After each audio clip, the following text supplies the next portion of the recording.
is getting it wrong. My view.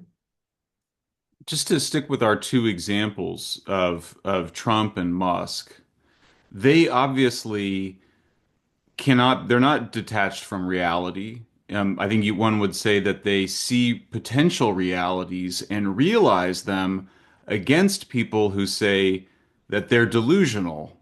And so does that, I mean, how do you make sense of that? I mean, does that sort of confuse who's the real narcissist? In other words, are the people the people that were actually in denial of reality were the ones who told Musk and Trump that they could never create a low orbit satellite system or become president a second time. Yeah, well, I misled you a bit, and my apologies for that. When I say in touch with reality, I meant the elements of reality, in reality, that could challenge the self-concept. It is the self-concept that is divorced from reality, because the self-concept is godlike, divine, perfect, omniscient, omnipotent, brilliant, genius, and so on. So there is this self-concept. Evidently, it's counterfactual. It will not, if it is exposed to countervailing information, it will collapse, it will crumble. It's very fragile structure, very vulnerable. That's why today we distinguish between overt narcissist and vulnerable or fragile narcissist, covert narcissist. So it's a very fragile structure and so on. So when I said not in touch with reality, I didn't mean someone who can't do shopping or go shopping, or someone who doesn't know how to fly to Shanghai. Yeah, it's not this kind of reality. In other words, we make a distinction between episodic and semantic. Semantic is how to skill acquisition. So narcissists are very skilled. Many of them are, scientists and chief executive officers and maybe presidents and so on. They're very skilled. The elements in reality that stand the chance of challenging or undermining or reframing the inflated, fantastic self-concept are the ones ignored, are the ones denied, are Hmm. the ones repressed. And in this sense, the reality testing is impaired, it's compromised. When the narcissist is forced to confront these elements in reality, for example, I think I'm a genius. And then someone with authority, I don't know, Albert Einstein, his ghost, his spirit, would tell me, you're not a genius, you're an idiot. It's a problem because it would challenge my self-concept as a genius, and it would create a collapse. That's a clinical term, by the way. Narcissistic collapse. I would get in touch with shame and other negative emotions that gave rise to this counterfactual concoction or piece of fiction. And then I would revert to a borderline state and essentially become suicidal and depressive and whatever. So the price, the cost of getting in touch with data or stimuli or information from reality that could even potentially, however remotely, undermine the self-concept, the cost is so enormous that narcissists are what we call hypervigilant. They are constantly on the alert, constantly scanning the environment for threats and slights and insults and challenges and criticism and disagreements and so on. And they become very aggressive and very defensive when they come across what they interpret to be any of these things. Hmm. So this is called hypervigilance. And so so now we have a concept of the locus of grandiosity. Imagine that I'm a narcissist and the locus of grandiosity is that I'm a genius. Okay, that's my locus of grandiosity. But I don't think I'm a great athlete recently, as far as I know.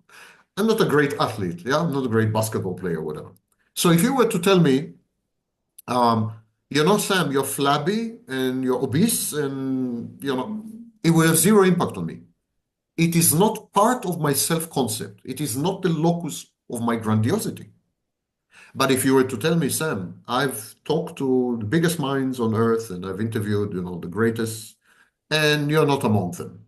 You're not exactly a genius. You're derivative, that's a challenge to my self-concept. That is the kind of thing that I would fend off, isolate, repress, bury, reframe you. I would say, this guy is an idiot. He's incapable of appreciating my mind and so on. Hmm. So I would have multiple defenses. I would also become very aggressive. I would attack you. I would devalue you. I would push you away. I would smear campaign you. So when you look at someone like Donald Trump, and I think to the best of my knowledge, I try to check, I was the first to suggest in March 2016, to the best of my knowledge, in writing, I mean, the first to suggest that Donald Trump may have a narcissistic personality disorder. March 2016 in American Thinker, of all places. It's a conservative outlet. I gave an interview to American Thinker and I said, I think this guy has narcissistic personality disorder. They asked me more or less the same questions and I explained. And I said he is very sensitive to criticism and disagreement, is this, is that. I explained what is hypervigilance, the protective firewall, or the attempt to isolate the self-concept from any impinging or breaching information from the environment and so on. These are all classical defenses of the narcissist. In the case of Musk, there is megalomania, simply. What used to be called megalomania is today, the new name is narcissistic personality disorder. The man is a megalomaniac. Now, I mentioned before that narcissistic personality disorder is a positive adaptation in entrepreneurship. For two reasons. You overvalue your capacity and you charge ahead, and you undervalue or underestimate risk. We know that people with narcissism underestimate risk. They are also very bad at predicting the consequences of their actions. They also have a sense of immunity and impunity. So all these, if you put them together, they're great when you have a startup. You need to exaggerate the importance of a startup and its impact on the world. You then need to charge ahead as if you are possessed of all the necessary knowledge and skills and what have you, which is never right, never correct. And then you have to underestimate the risks. And these are good things when you're an entrepreneur. And of course, his megalomania is so extreme. He's going to save the human species and what have you, that, of course, he also ended up being the richest man on earth. There's a proportionality between how deluded you are and how successful you are as an entrepreneur. Sam, do you think that Trump derangement syndrome is partly explained by covert narcissists being triggered by overt narcissists or grandiose narcissists? Narcissism is an organizing principle of modern civilization. It is a hermeneutic principle as well. It has explanatory power. If you want to make sense of your life, of specific sectors of the economy, of behaviors of politicians, narcissism comes handy. It's a great tool, you know. So it's an organizing and hermeneutic principle. It means that it infiltrates and permeates the left, the right, all ideologies and all human intercourse, all human discourse, all interactions, all types of relationships, interpersonal or not, political or not, etc. It's useless, therefore, to say the right is narcissistic, the left is not, the left is narcissistic, the right is not. There are different expressions, different manifestations, the same way a gene can express itself one way or another. But of course, narcissism on the right would have very little to do with narcissism on the left. Narcissism on the left would probably be victimhood oriented. Whereas narcissism on the right would be power oriented or exclusion oriented. So narcissism could have different, settings, and it's a very versatile and very malleable and flexible thing. It's like water; it goes wherever. And yes, of course, an overt narcissist would definitely trigger massively covert narcissists. We have this online. You have forums of people who self-designate as empaths. There's no such thing as empath. It's a completely nonsensical invention. There's no trace of it in clinical literature or anywhere. These empaths are actually, in my view, covert narcissists who have been victimized and triggered by overt, grandiose narcissists, like Donald Trump. So on the left, the progressive left, the woke movement, and I have many, many videos severely criticizing the woke movement and all victimhood movements. So on this, I think we're on the same page, I believe. I don't know. But now, on the left is infused with and infested with narcissism, of course. And again, the guise is victimhood, because victimhood is pro-social. Victimhood also affords you with enormous leverage, because if you're a victim, you have rights that confer obligations on others automatically. Like Mm. just by virtue of being a victim, you're endowed with rights, and other people must oblige. And if they don't, they're bullies, they're thugs, they're abusers, they're. So it's a great tool for not only social control, but extracting individual benefits and collective Mm. benefits. It's, in other words, a social control and manipulative tool. Louis Althusser, who used to be a neo-Marxist philosopher, and ended up in a mental asylum like the best of them, Nietzsche and so on. So Louis Althusser called it interpellation. So interpellation is when society or a group in society instruct you on how to be. They define your identity, construct your identity, actually. And it led later to deconstructivism and so on. But he was the first to suggest this. The society sends you messages, some of them implicit, some of them explicit, and so on. And the totality of these messages shapes who you are, constructs you, like so many Lego bricks. And so this is interpellation. The left interpellates people by actually conveying a victimhood message. Mm. And by conveying a victimhood message, it constructs its own adherents. You're a victim, but it also constructs the recipients of the message. Because when I get a victimhood message, I have two choices.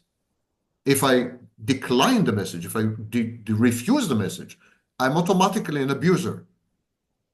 And if I accept the message, I become submissive. I'm interpellated. I'm instructed how to act. I don't have freedom of choice anymore. So it's a highly totalitarian message, highly authoritarian message, ironically. You know. But the right is not exempt. Not at all. Don't misunderstand me.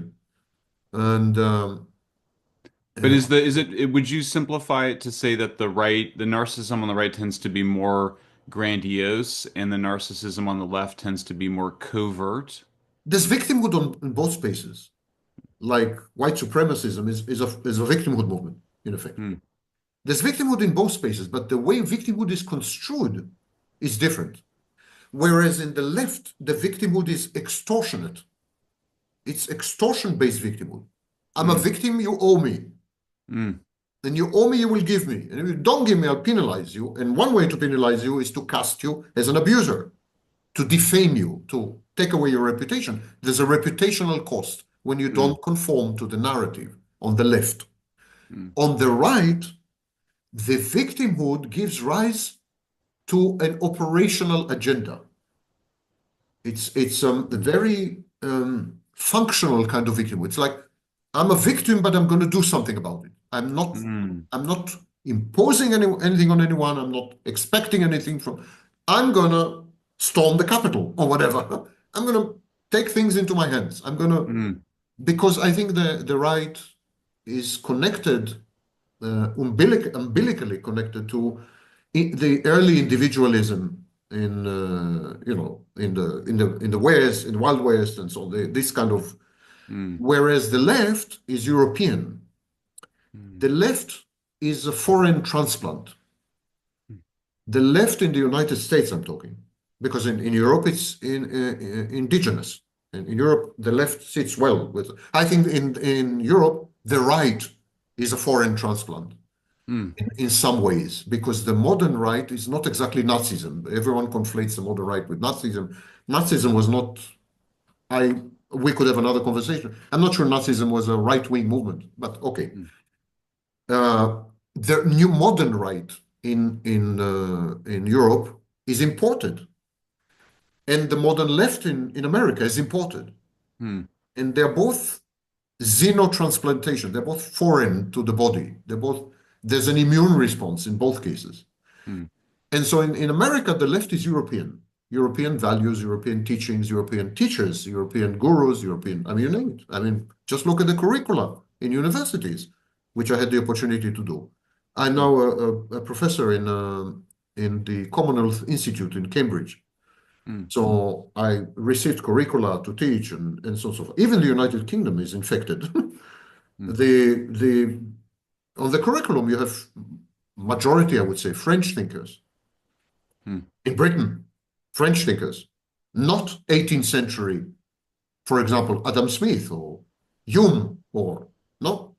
You have Aron, and you have Althusser, and you have so whereas the left, I always knew that the left has no way to survive in America. It's mm, alien to America. mm, It's not it's un-American, not in the bad sense, not traitorous, but it's not American. mm, Right is much more American. Like do something about it. And so the victimhood in the right is motivational. To cut a long mm, story short, is motivational, and the victimhood on the left is attitudinal. mm, And that's quite a gigantic difference, mind you. mm, Victimhood on the left is passive. The victimhood on the left is active. mm, They're both victimhood movements, but very different. Anyhow, mm. coming back to your question, it was a long detour. Yes, I think Donald Trump triggers and provokes the narcissists on the left. Absolutely. Many of them are not covert even. I'm not sure all of them are covert. Mm, Narcissists trigger narcissists because they mm, have competing claims for grandiosity, and usually they compete for the same space. mm, So if I go to an academic conference, I consider myself a genius. Anyone else there would claim to be a genius, I would become an instant competitor. I'd become hostile and aggressive. I would try to shoot them down, take them down, you name it. Narcissists don't sit well with each other. mm. So what you call Trump Derangement Syndrome might well be narcissistic injury. That's a clinical term. Might well be a kind of reaction by narcissists when they are exposed to other narcissists with identical claims for the same space of meaning. The same. So I fully believe that Trump succeeds, and I think pretty deliberately, by the way. I think he's playing with them. He's toying with them, in my view. Mhm. He knows damn well I think he's triggering them on purpose. I think many of his practical jokes and crazy pronouncements and promulgations, they are absolutely intended to provoke the narcissists on the left, and they succeed. Mhm. They are because narcissists are not intelligent; they are reactive. They are binary machines. Mm, So they're not really. There's no sophistication there. There's no. If you trigger them, they react, mhm. and so it's very easy to trigger them. All he has to do is say, "I'm the king. I'm a king," and then sit back and enjoy the show. And they give it to him. They stupidly give it to him. That's how I see it. It seems like that was the whole strategy from the beginning, is Trump said that he implied that Obama did not have a birth certificate, was not born in the United States. That seemed to trigger the narcissistic identification between progressives and Obama. And then he said that the immigrants coming here, who the left had viewed as victims, were in fact predators. And then he allowed the hostility and aggression from the left. And really, you go all the way, to last year's elections, where I think a lot of people voted for Trump because they were so frightened of Yeah. what the left was doing. Narcissists cannot refrain from reacting. It's an impulse. Narcissists in this sense are impulsive. They are not there's no impulse control. They cannot you cannot say, for example, to a narcissist, I'm a king, and expect the narcissist to say, okay, what an idiot. I mean, I'm not gonna react. No, Mm, they have to go. They go online, they write articles and op-eds, and they mm, analyze the statement, and this is a threat to democracy. And he knows how to push the buttons. He mm, pushes the buttons expertly. He's amazing. And the only reason he's so good is a narcissist. I, mm, as a narcissist, know exactly how to trigger another narcissist. I do it expertly. If you're mm, not a narcissist, you'll never reach my level. I mm, Because it's intimate knowledge. I've lived with it I know how others push my buttons. So I know what to do to others. Mind you, that is mm, not to imply that Donald Trump's statements are, there's veracity there, that is adheres to facts, that is truthful. I'm not saying any of this. Narcissists are not truthful. They are, and so on. So mm, that's not what I'm saying. I'm saying mm, that it's simply two groups of narcissists fighting it out, duking it out. With mm, the movie we're watching, is a competition between two groups of narcissists over a limited space, basically, which is it happens to be the United States. And who will prevail? We don't know. Narcissists are great at constructing cults, cult following. There is something called collective narcissism. Mm, There is a mob mind or a hive mind or a cult mind. Cult mind is a clinical term. So we have this where people disappear into the collective, suspend their judgment, their reality testing, relegate internal functions, we call them ego functions, relegate them to an outsider. The borderline has a cult with her intimate partner. She outsources her mm, internal regulation to the intimate partner. She gives the intimate partner complete control over her over emotions, over her labile moods, mm, over her experience of reality. And that's a cult of two, mm, one leader and one follower. The same dynamic, exactly the same dynamic, occurs between the narcissistic leader and the tens of millions who follow him. mm. So it's the same dynamic. It's a suspension of things, suspension of judgment, of reality, and so on. And Sam, when you and I first spoke, which was now probably almost 3 years ago, I was asking for you to help me You got understand. younger. I don't know how you did this. You look younger. It's Oh, you shocking. do too. You do too. I think it's our haircuts. You get the Yeah. haircut shorter. Yeah. Um, there were climate activists throwing soup on paintings, and shutting down traffic and crying on camera and describing how the world that they were given is fallen. Now we don't see after Trump's election. He's pulled the United States out of the Paris climate agreements. He's ended many of the climate green investments. He's expanded oil and gas production, and yet we don't have climate change protests. Instead, we have protests of Teslas. And Greta Thunberg has moved on from climate change to activism on Palestine. Are those signs that really there wasn't a core commitment there to addressing climate change and that it was really about, narcissists expressing or seeking to gain attention, just using whatever was in the news at the time? Listen, you're so good at this. I have no idea why you're interviewing me. Yeah. Yes, Yeah. on the part of these people, yes. However, scientists, for example, who have dedicated their careers to climate change and so on, they have vested interests, obviously. But on the other hand, many of them are truly committed to the issue. They really are exercised by the issue. They feel strongly about the issue. They delve into the issue and so on and so forth. The honest ones among them change their minds from time to time and so on, but Mm. the core topic remains. And these are the only dedicated people.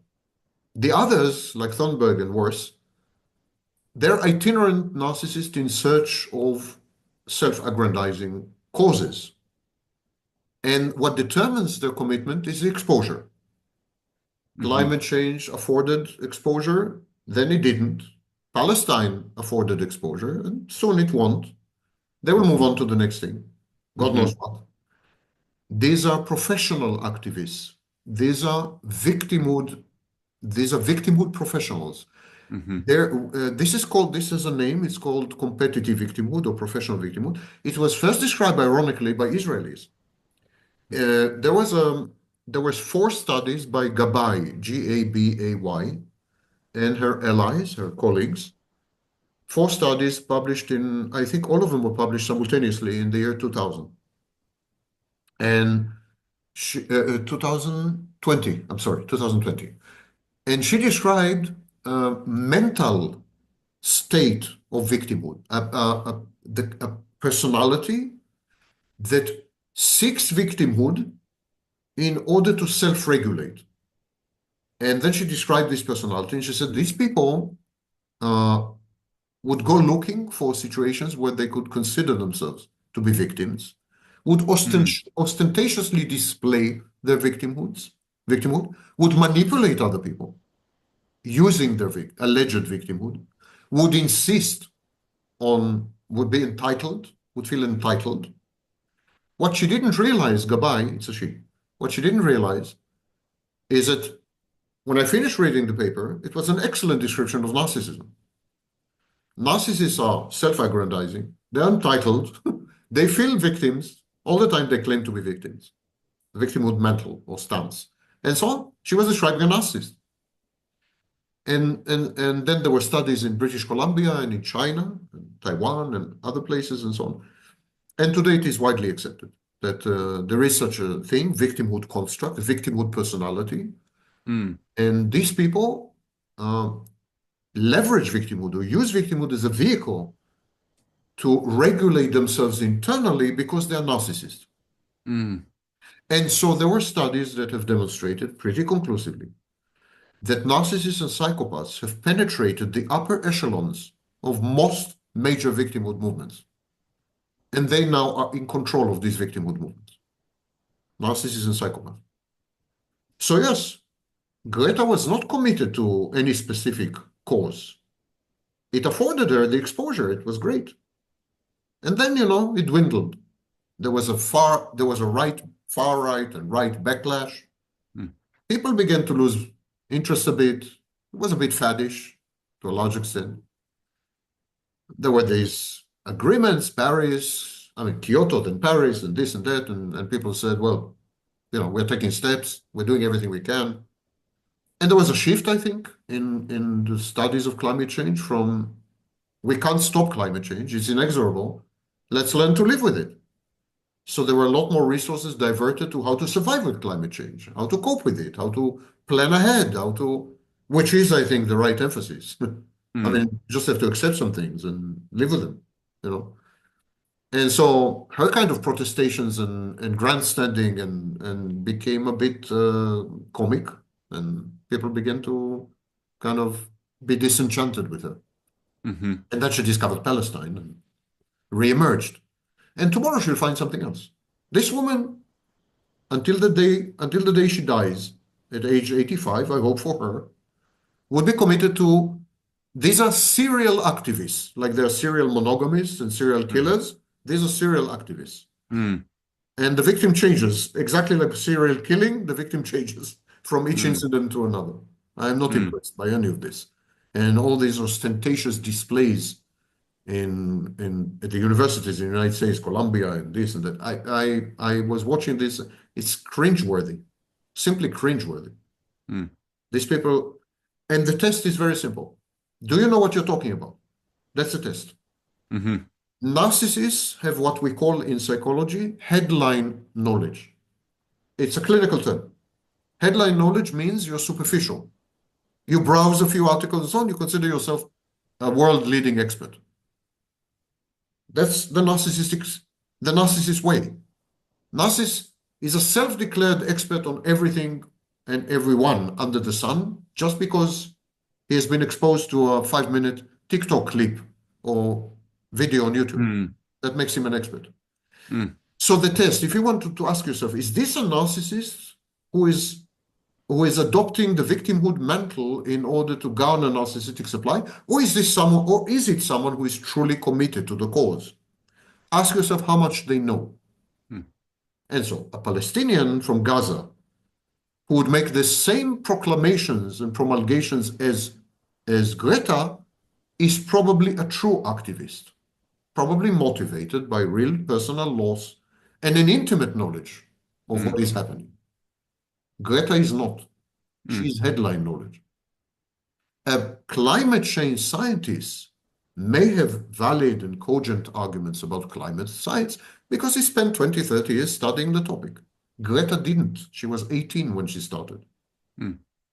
This headline knowledge is a key feature which distinguishes narcissists from, you know, And Sam, do you think that's I for the first time I'm sort of feel like I'm connecting a dot here, which is it seems like we're seeing more displays of narcissism in the culture, and over a period where social media has become, pervasive.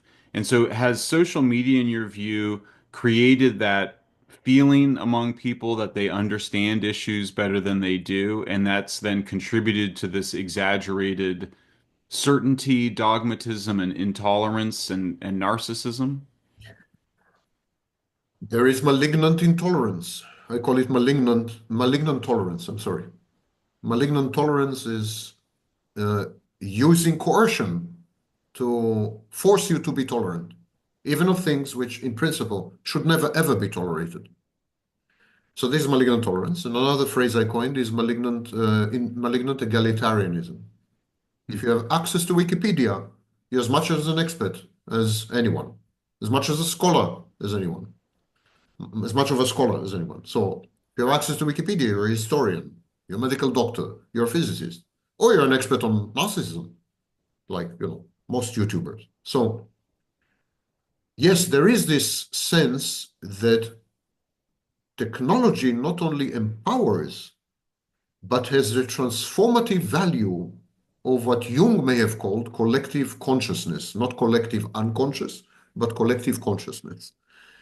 It's as if the repository of human knowledge being accessible to each and every individual, it renders them equal to someone who has bothered to peruse the repository.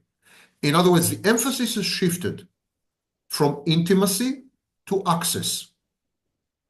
Whereas in the past, I would ask you how intimate you are with the topic. Today, I would ask you, do you have access to information about the topic? Mm. So not the same things. They're not tantamount. There's no equality here. And yet it gives rise to this hubris and grandiosity that, I'm as good as the next Wikipedia article or as good as the next browser surfing. So yes, social media contributed to the leveling of a playing field that should have never been level because expertise is hierarchical. Knowledge is hierarchical and non-democratic. This tendency to democratize everything is really, really bad. Is really self-destructive, as far as the species goes, in my view. And it's both right and left. These self-styled experts are equally represented on the right as they are on the left. And but I think another contributing factor is what we call in psychology conspiracism. Conspiracism is a trait. It's a tendency to spot conspiracies or alleged conspiracies everywhere as an organizing principle of life. Not that you say, okay, everything is normal, regular, everything is trustworthy, but there's this niche where probably there's a conspiracy, like in the CIA maybe. But you say, no, conspiracy explains the world. Conspiracy organizes reality. I can make sense of everything only via conspiracies and by assuming conspiracy. So this is called conspiracism. Conspiracism is spread dramatically because of rising uncertainty. And so when I say uncertainty, I don't just mean economic uncertainty. For example, the abolition of gender roles created enormous uncertainty. When uncertainty rises, so does conspiracism.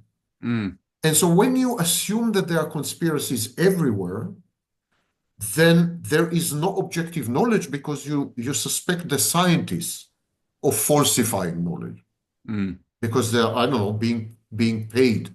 They're shields for someone. They're falsifying data. They are, so there's suspicion about that. In other words, conspiracism undermines authority. And perhaps first and foremost, intellectual authority. You cannot be a conspiracist and accept authority. So we say that conspiracism is contumacious. It's underneath it all, there is a rejection of authority because there is a distrust of authority. And there's a distrust of authority because of rising uncertainty. It's a bit of an infantile reaction. You expected your mother and father to provide you with safety and a secure base and determinacy, and they failed. So now you reject them as authority figures. Say, I don't trust you anymore. I don't believe you anymore. It's a toddler temper tantrum. Yeah. And when you couple conspiracism with malignant egalitarianism, you get today's picture. Because if I were to come to you and give you a fact, you need to believe in my authority. it doesn't mean that you shouldn't double check the fact, that you shouldn't ask for a second opinion, that you shouldn't do your own research. That is not what I mean. Of course, I don't mean that you should have a logical fallacy from authority. But what I mean is you need to assume that I'm providing you with information that has been vetted by me with the best intentions. I'm not trying to mislead you. I don't have a hidden agenda, ulterior motives. I'm not goal-oriented and so on. That's not the case today. No one believes it about anyone. So you couple conspiracism with malignant egalitarianism, and people say, since no authorities exist, no unbiased authorities, no unprejudiced authorities, not real authorities. Says, no, I will be my own authority. And I'm perfectly capable of being my own authority because I have Wikipedia. And that's where we are today. The post-truth society. Yeah? I'll tell you a story. It's a real story. I went on a forum, and a guy said the Battle of Hastings was in 1066. Another guy said, no, it was 1089. And the first guy posted an excerpt from the Britannica. And the second guy said, well, that's your opinion, maybe the Britannica's opinion. My opinion is that it was in 1089. He didn't even present it as a fact. He said, just my opinion. It is a validity of a fact. You know? Yeah, I mean, it's also though that we just come out of a period where we've had a real self-destruction of elite credibility. You know, COVID laboratory leak, the COVID vaccines didn't prevent infection or transmission. The Hunter Biden laptop had nothing to do with the Russians. There's no Yeah, evidence well, that I would argue with some of the facts you presented, but I agree with you that the COVID pandemic has been a period of great questioning of the wisdom, at least, of the authorities, if not the knowledge, but at least the wisdom. And of course, it exposed the inner mechanism of science, which is about falsifying, about lack of certainty. Science is not about finding the truth. Science is about finding the falsities, the wrong things. Science is concerned mainly with finding what are the wrong answers so that we can eliminate them, weed them out. So suddenly people saw that the process of science is constantly evolving based on doubt, and that there are no answers, there are only questions. So initially they said, masks are not needed. They're totally useless. And then they said, no, masks are the solution. And then they said, okay, you know what? Masks may be the solution, but only for certain age groups and vulnerable people. And people said to themselves, these guys don't know what they're talking about. But what people didn't understand, laymen, is that this is exactly how science works. Exactly how science works. The more knowledge accumulates, the more we change our answers. Science is protean, is ever-changing. It can't give you an answer. Science is about asking the right questions and eliminating the false answers. That's the main. And so applying science to the COVID situation was a catastrophic mistake. It was the wrong discipline. You should never use science to regulate social relations, to regulate social functioning, to establish a lifestyle. These are not the roles of science. It's ill-equipped to do all this. And we did. We made scientists the emperors. They dictated to us. And because they were accumulating data, and the data kept changing, and the answers kept changing, people lost trust in science completely. But you know, it started long before. What did science give us? What? Nuclear weapons. It's science, and not only science. All the ideologies, all the institutions, science among them, failed us. Failed us. We have spent the past 400 years since the Enlightenment, I would say we have spent the past 600 years since the Renaissance started. Renaissance and then Enlightenment and so on. We've spent the past few centuries experimenting. Erickson calls it moratorium period. Moratorium period in Erik Erickson's theory of human development. The moratorium period is when you experiment with different identities. The adolescent, for example, experiments with different sexual identities. It's called moratorium. So we had a moratorium period. The species had a moratorium period. We were adolescent. We are adolescent species. We're very young. And so we experimented. We experimented with liberalism, with democracy, with socialism, with Nazism, with communism, with every ism imaginable. We experimented with science and alchemy and witchcraft and astrology and physics. We experimented. And the end result was that everything we've ever tried failed miserably. We failed as a species. That was the more common experience. Successes were few and far between and usually transient. In the long run and on the big questions, we failed catastrophically. Catastrophically. And so people lost trust. Because who came up with these experiments? The intellectuals, the scientists, the elites. And they all failed. They all failed us. So people said, the hell with that. I'm going to be my own shepherd. I don't trust anyone anymore. Sam, there's been a lot of talk about rising anxiety. You have a few more Michael, minutes? I have to apologize to you, but I thought it would be 90 minutes. I fixed dinner and I Oh, have to please. run. But I would love to continue this conversation with you if you have Me additional too. questions. So I'm That at your sounds great. disposal, but I'm at your disposal only tomorrow because after that I'm gone for 10 days. And then I have Okay. a seminar and then I have a documentary with a German television. So I would the love only that. time I'm available is tomorrow if you want to continue. That sounds great. What time works? Same time? Same. So let's Same make it 3 time? o'clock if you can. Okay, sure. Can you make it 3 o'clock? Because then Yeah, I have a lot more time. that sounds great. Right now it's six something here, so I have family obligations and so on. I have to go to dinner. That Okay. sounds great. Thanks, Sam. Okay. So I'll await your Zoom invitation. Yeah, for 3 p.m. CET. It's 3 p.m. CT for tomorrow. I'll Sounds make great. myself available, and then we can have like 3 hours even. No limit. Okay. Okay. Okay, sounds great. Thanks, Okay. Sam. Apologies. Take care. Don't forget your question, the one you wanted to ask. Take care. There's many more. All right, take care. Okay. Bye.